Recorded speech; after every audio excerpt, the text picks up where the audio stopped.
记事是在《使徒行传》大概10章左右以后，那个重点慢慢从彼得转移，从初代教会，然后彼得，然后开始转移到保罗身上。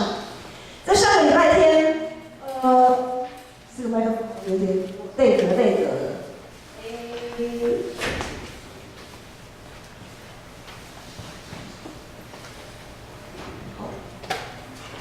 上礼拜天下午啊，我们不是有去那个中山运动中心做那个全教会趣味竞赛，有一个游戏哈，叫超级比一比，有去玩的人就很知道，超级比一比，你们有玩过超级比一比吗？就是比如说一排这样子，一排人这样排队嘛，然后你比给后面的人，后面的人再比给第三个，第三个再比给第四个。就是我前面比什么动作，你后面就是跟着我比就对了。然后就是比到最后一个人的时候，最后那一个人他要去猜第一个人当初是拿到什么题目，就好像传话游戏的意思一样。可是比到后来呢，我们会发现其实，有的队伍比到中间或者是前面一点就怎样，就变形了，对不对？就变形，那个动作完全不是第一个人的动作，后面的人会加上自己的想象。加上自己想象想，你若照着比，或许就没事了。想象留给后面的人。可是呢，当我们忍不住加上自己的想象，然后把那个动作变形了以后，哇，那整个后面就是一连串的大变形啊，整个都歪掉了。这是很有趣。但是呢，从这个游戏牧师就想到，按我们信仰，我们所信的、所听的福音。当我们在这样子传的时候，当我们想要用生命去影响生命，去让我们的生命可以让别人感受到的时候，这个福音会不会传到后来也变形？有没有可能？有可能哦。这个我们所传的福音，恐怕传到不晓得哪里第几个的时候，可能它就已经变形失焦了。我们所传的福音应该像保罗一样。应该像保罗他所传的，保罗传的是什么福音？就是耶稣基督是弥赛亚，是我们的救主，是把我们从那个世界法则里面救出来的，从一个奴隶的状态救出来的。我们应该是自由的。你说牧师讲的好玄哦，什么叫做奴隶的状态？特别是我们现在是自由的，相对台湾是自由的国家，我们很难想象。不自由是怎么一回事这世界的法则呢？世界的法则就是，如果这样就会那样，或者是如果不怎样就会那样。比如说，你如果不读好学校，你以后就没有出息；你如果考试考不好，你以后呢就找不到好工作，懂吗？这就是世界的法则。世界告诉我们，你如果这样，你就会那样。但是呢，在耶稣基督里，我们应该要跳脱、超越这个法则，因为这个是一个奴隶的法则，这是奴隶的法则。我们应该可以拥有不再惧怕、不再担忧的自由，因为在耶稣基督里，凡事都有可能，没有什么一定这样就那样的，没有什么一定不这样就一定怎么样的，没有。没有这个一定，没有在耶稣基督里，凡事都有可能。所以呢，但是保罗他所面对的保罗他传福音的对象是谁呢？那一群犹太人，他们就是印着景象，他们用自己的世界法则，他们被世界的法则捆绑太久，他们用自己的法则去想弥赛亚救世主到底是怎样的一个角色。所以呢，按着世界的法则，在当时罗马政权的那个时候的世界法则就是，如果你是救世主，那么你就可以带领所有或者是一部分的犹太人怎么样革命，群起革命，推翻罗马帝国，然后呢，建立一个霸权，成为霸主，不只是一个地方的霸主，而是全世界的霸主。这就是那个时候的世界法则。然后呢，如果他们想象中的弥赛亚那个救世主，如果可以成为世界的霸主的时候，这些犹太人就可以向全世界的证明什么？我们所敬拜的上帝真的是万王之王、万主之主啊！因为当时候的人的他们的背景就是，哪一个国家是强盛的，那一个国家所拜的神明就是最强的，这是当时候的世界法则。好，这样子一想，你就可以知道为什么他们无法接受耶稣。这样很容易嘛，对不对？耶稣行神迹其实 OK 啊，哇，很符合世界法则哎。可是当耶稣受难要上十字架的时候，那一些犹太人就完全无法接受。救世主怎么可以被钉在十字架上呢？怎么可以这么受这种屈辱，受这种诅咒？他们没有办法接受，他们没有办法一个被钉十架的丑角成为他们的救世主。所以这下子世界的法则已经凌驾了上帝的旨意，世界的法则已经高过了他们的信仰。其实在历史当中，很多战争都是打着上帝之名的旗号。像我们现在很多我们讲说圣战，有一些恐怖分子他们都说圣战啊，我们要圣战，为了我们所敬拜的上帝的圣，我们要来剿灭那一些他们认为是该剿灭的人，该消灭的人。很多时候，人类为了自己的权利、欲望，常常拿着上帝来背书。上帝的名号在这个时候特别的好用。当我们努力在各地传福音的时候，散居在各地的犹太人就不断的用言语轻蔑保罗，攻击保罗，甚至呢，我们在看《使徒行传》的时候，会知道很多人还用棒棍、用石头去丢他，把他关到监牢里面去。面对这群冥顽不灵的犹太人，保罗怎么样？今天的经文说，保罗，第几节？我看一下，第6节，保罗就抖着衣裳。什么叫抖着衣裳？抖着衣裳是什么意思？还记得吗？在我们之前在读路加福音的时候，当耶稣差派门徒两个出去，说你们要去这个村庄传福音，如果这个村庄不接待你们，你们就怎样？把脚上的鞋上的尘土怎样？把它弄掉，去给它把尘土弄掉。那抖落衣裳的意思也是一样，就是抖衣裳的意思，就是把衣裳身上的尘土给它抖掉。意思是，你们自己如果不要得救，那是你们自己的问题了。我已经尽力了，你们得不得救跟我无关，因为我已经尽力了。你们就是不听，你们就像那个灰尘被抖掉这样子。这群人就不相信耶稣就是基督的人，他们要对自己的信仰负责。对于耶稣，对于我们所听见、所领受的福音，我们是不是也会有不切实际的理想？当初我们为什么要来信耶稣？我们为什么要成为基督徒？我们听到的到底是什么福音？很多时候就是发现，我们明明是上帝国的子民，却常常屈服于世界法则的底下。就像刚才牧师所说的，我如果这个业绩这个月业绩做得不够我一定是祷告不够力了，所以上帝没有给我业绩。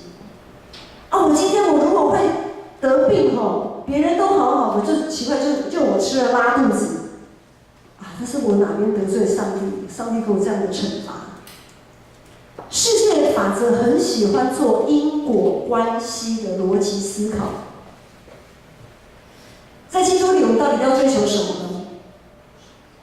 我们为什么要当基督徒？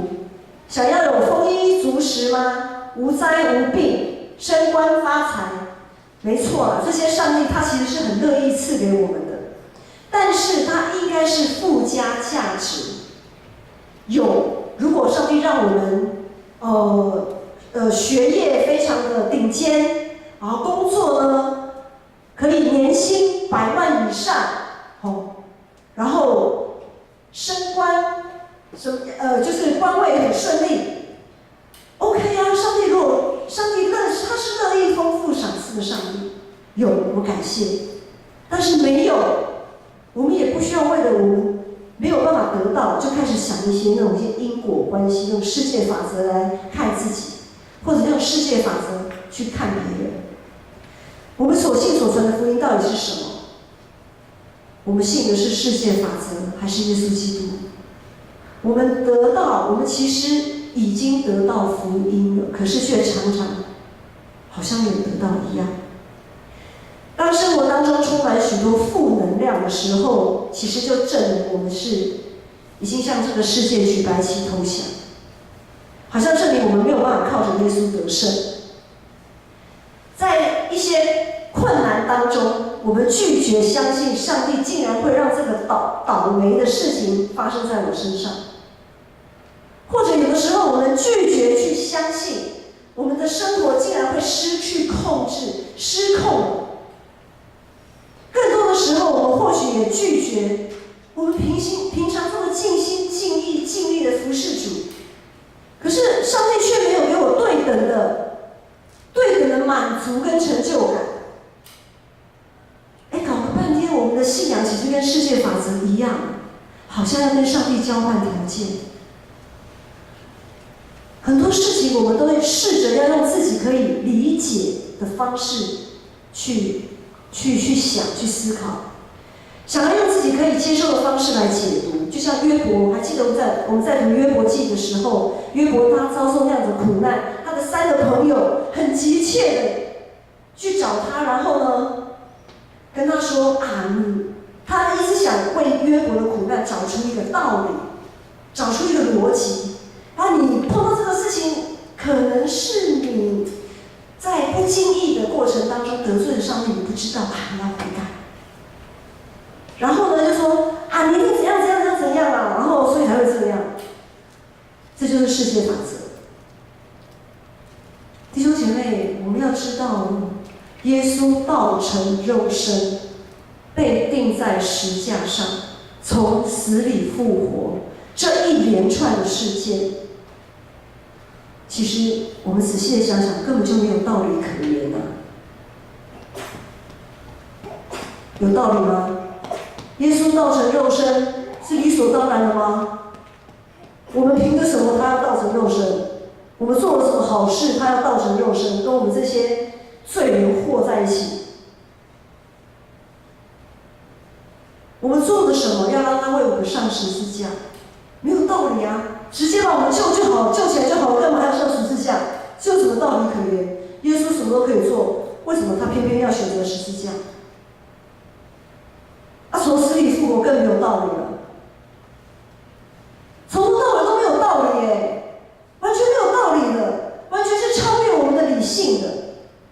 保罗传福音的过程一直这么的艰辛，就是人类一直用理性要去看待保罗所传的。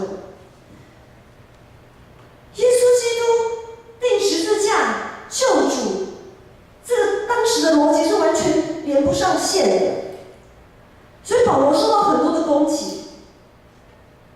人毕竟是人保罗也是人，他没办法刀枪不入，一些耳语迫害同族的人对他的排斥，每一件事情对他来讲都是屈辱，都是失落，都是悲痛、悲愤。每一件事情都让他觉得，算了，到此为止，你不要再传了。经验法则，如果他用世界的经验法则，他也可以想说反正这么多人都不听我再传也没有用，没有果效 ，CP 值很低，这种事情还要做吗？上帝并没有因为保罗大发热心就把他的苦难挪走反而是给他更多的困难，更多的患难。主耶稣也没有解释这些患难是为什么发生的，只是告诉他，保罗，你还有很多事要做，继续做，继续讲，继续往前。今天经文第7节、第8节，第7、第8节说，保罗到了一个人的家中，都是敬拜上帝的，他家靠近会堂。然后第8节，管会堂的基利斯布和他全家都信了主，保罗就继续做，打落牙齿或血吞，继续做。上帝就用这样子的一个事件，让基利斯布和他全家还有许多一些在那个时候的比例，人口比例来讲，其实是少数了让一些，但是在保罗来看，就是他就看有的，他就看到这些可恶福音的人，这样子的事件，上帝让这样子的事件鼓励了保罗，让他可以继续向前行。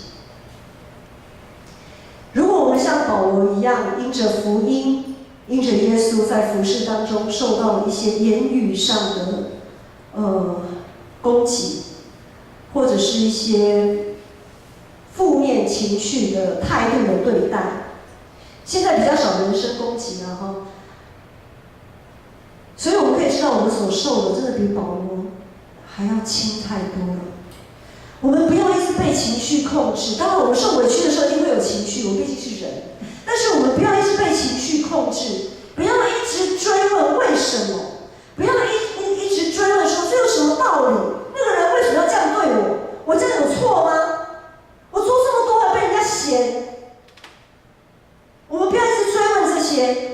我们所信所传的福音，就是以十字架为基础的福音，更是从死里复活的福音。耶稣说：“那些因我的名被逼迫的人有福了。”就说：“主啊，请你赦免他们，因为他们所做所说的，他们并不知道。”福音不是用来理解的，而是要用来相信。福音超越了人所能理解的那个范畴。如果我们想要用世界的法则来解释福音是什么，那是完全行不通的。因为福音不是用来解读、解释人生的难题，它是用来超越我们人生碰到的困境。它不是用来告诉我们为什么会这样，而是要告诉我们，我们还可以怎么做。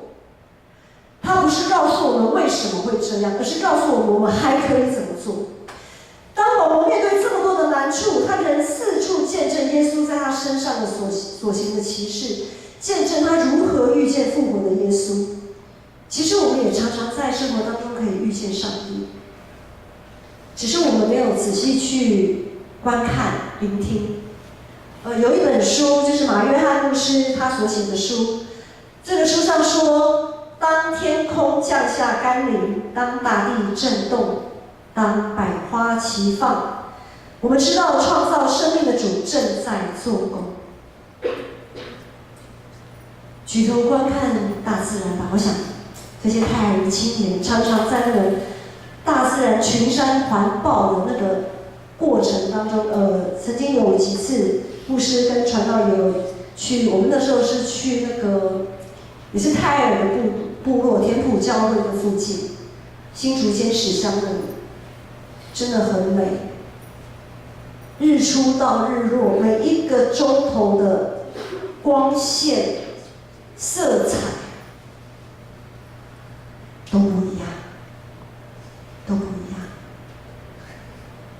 可是生活在我们都市水泥丛林待久的人，就会觉得光不就是这样子吗？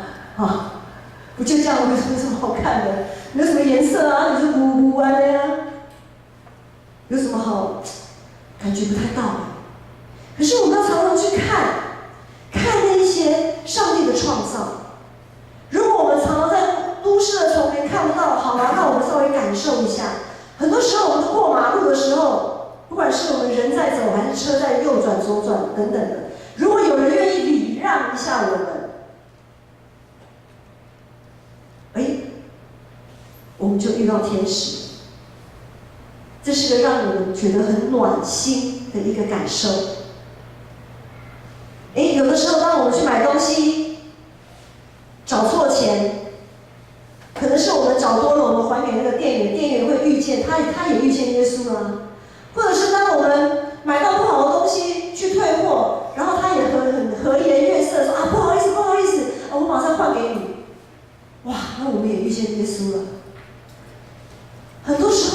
见耶稣，只是我们有没有去注意到？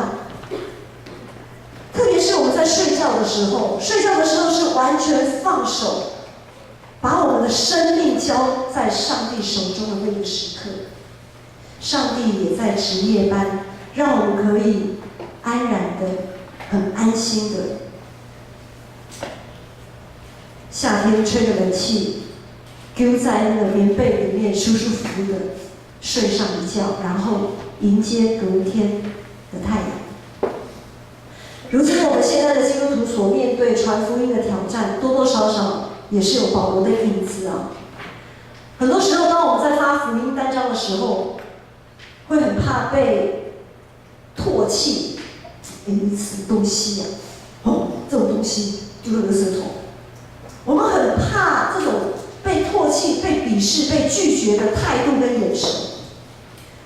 当我们学习，然后当我们学习成为基督的精兵，在教会里面不断的受装备、受造就，成为基督的精兵，要去传福音的时候，在教会里面常常会发现闲言闲语一大堆，负面情绪一大堆，意见更是一大堆，充满了为什么事情会这样，为什么会那样，为什么没有怎样怎样。教会里充满了很多这样子的耳语。教会应该是充满爱、说爱、彼此相爱的地方。可是有一句话，我想大家应该也蛮熟悉的，就是相爱容易，然后呢，相处难啊。相爱容易，相处难。牧师知道有一些弟兄姐妹受到言语上的伤害，受到一些不实的指控，受到许多的质疑。很多时候，在一个事件的发生，一直到传话传到后来的结果，就好像我们上个礼拜玩的那个比手画脚的游戏一样。很多事件的发生的当下，旁边看的人可能一开始只是个疑问句，可能只是想说：那个人怎么会这样做啊？这个东西怎么会这样子呈现啊？一开始只是疑问句哦，可是这个疑问句当随着更多的人掺和、搅和、谈论这件事情，一直谈论到可能不知道第几个的时候，疑问句就变成肯定句了。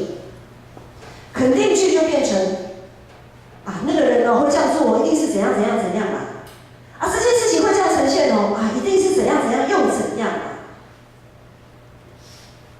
很多时候，一个事件开始发生到最后的呈现，会变形，会变得完全都不是原来的那个样子。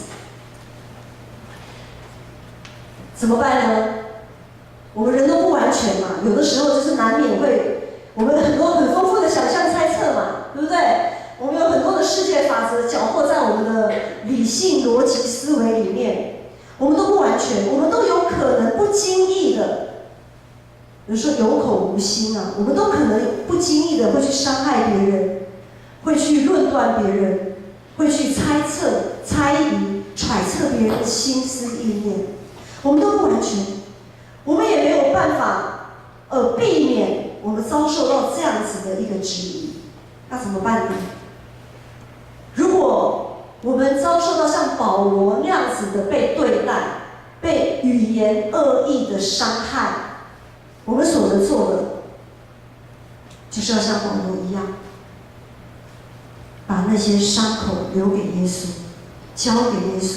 我们不要一直盯着那个伤口看，我们不要盯着伤口看，不要一直在那些只会诋毁自己的人身上浪费时间。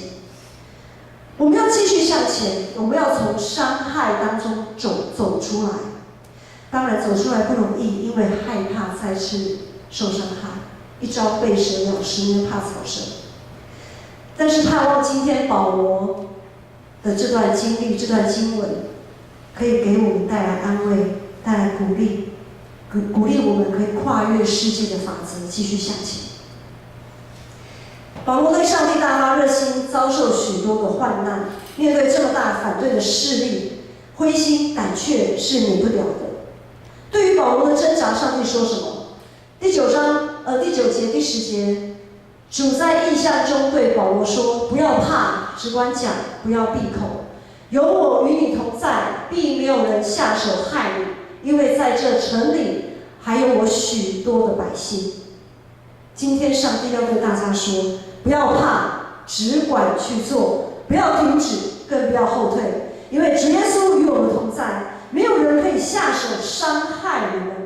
因为还有许多上帝要救赎的人在我们当中，甚至于在圈外他带进圈内。上帝要让我们继续向他们传福音。保罗为了福音的缘故，他选择继续留在这个让他千疮百孔的哥林多城市。本来这个城市他一刻也不想待下去了，可是因着上帝对他说了这段话，他选择继续待下去，一待就是1年半的时间。弟兄姐妹，或许教会曾经让你千疮百孔，或许教会让你曾经或者现在感到失望。如今，你是否愿意为了耶稣的缘故？你是否愿意为了耶稣留下来，继续不只是留下来而已，还要继续跨越那个困难，完成耶稣所托付给你的使命？我们一起共勉。保罗所传的福音，是他与主耶稣时刻深刻相遇的那样子的体会。盼望各位要常常回想当初与耶稣相遇的那样子的感动，找回起初的爱。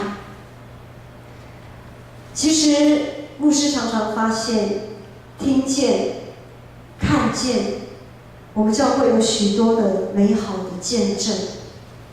这些见证并不是什么丰衣足食，并不是无灾无病，反而是在病痛当中，怎么靠着耶稣还可以有盼望的继续往前走下去。世界不给我们的机会，在耶稣基督里面，我们绝对都有资格可以拿到。我们要紧紧抓住耶稣，我们要紧紧抓住耶稣，千万不要像保罗不要像保罗身上那些灰尘被抖落，然后被排拒在那个救恩的门外。我们已经得到了，我们要紧紧抓住，不要松开手。我们都像保罗一样，常常会在生活上遇到挫折困难，但我们也要像保罗一样，这些挫折困难不应该要让我们停止见证耶稣，反而是要见证主耶稣的能力复辟保守在我们的身上。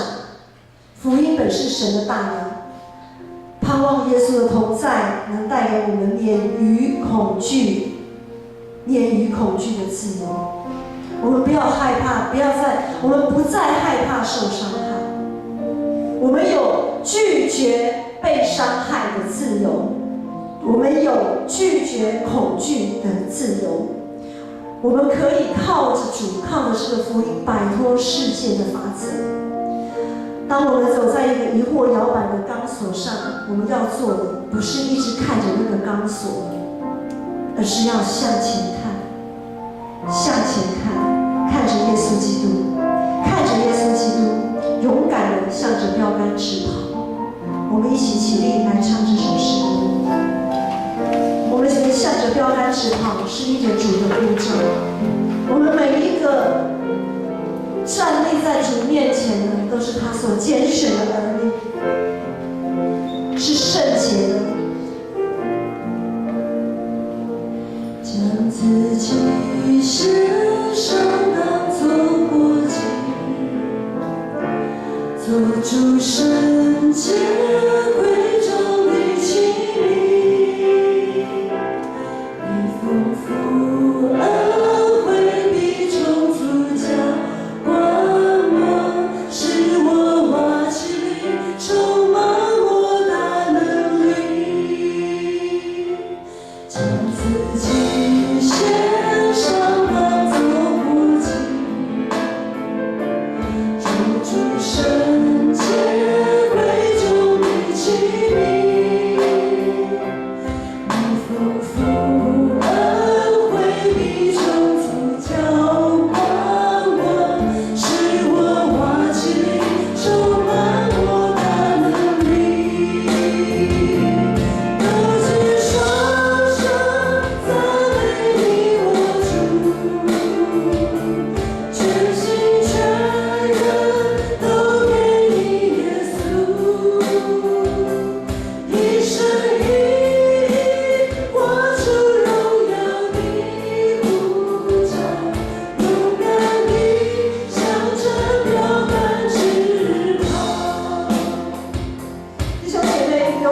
的耶稣身上。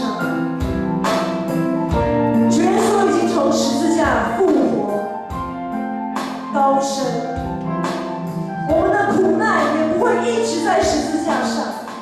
3天，是的，可以，你们可以给主3天的时间，说主啊，我实在是痛苦，我实在是跨不过去。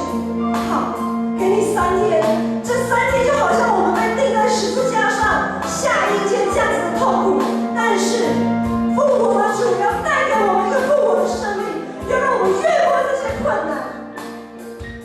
他的丰富充足的恩惠必充充足足的浇灌我们，让我们看似卑微的瓦器可以充满莫大的能力。我们要把我们自己献上，因为主是配得的，他带我们出黑暗入光明，将自己献上当作活祭，做主圣洁贵重的器皿，丰富恩惠必种子浇灌我，使我瓦器里充满莫大能力。高举双手，赞美主，赞美你我主，全心全人都给你耶稣，你是以活出荣耀的呼召，勇敢地向着标杆直跑。高举双手赞美主，高举双手赞美你我主，全心全人都给你耶稣，你是以活出荣耀的呼召，勇敢地向着标杆直跑。跟着耶稣，跟着耶稣，赐耶稣爱我的主，我爱你，耶稣，跟随耶稣爱我的主，我爱你，跟随耶稣，要坚定的跟随。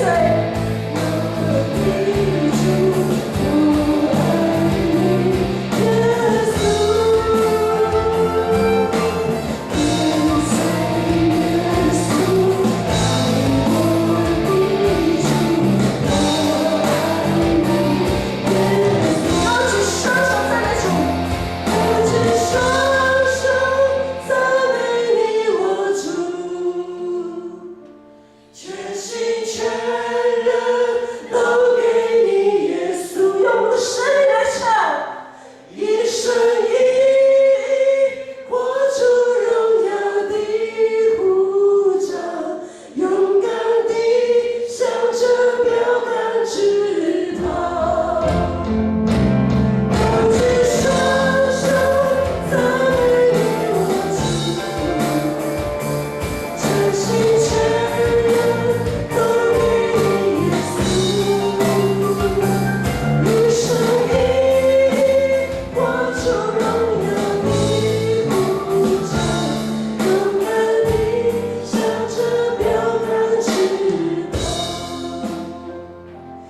一生一活出荣耀的呼召，勇敢地向着标杆直跑。我们一起来领受从上帝来的祝福。愿主耶稣基督的恩惠、天父上帝的慈爱、圣灵的帮助与感动，让我们可以跨越这世界的法则，跨越我们生命当中让人瞧不起、看不见的事情。我们跨越这一切，跟着耶稣一起向着标杆直跑，从今时直到永远。阿门。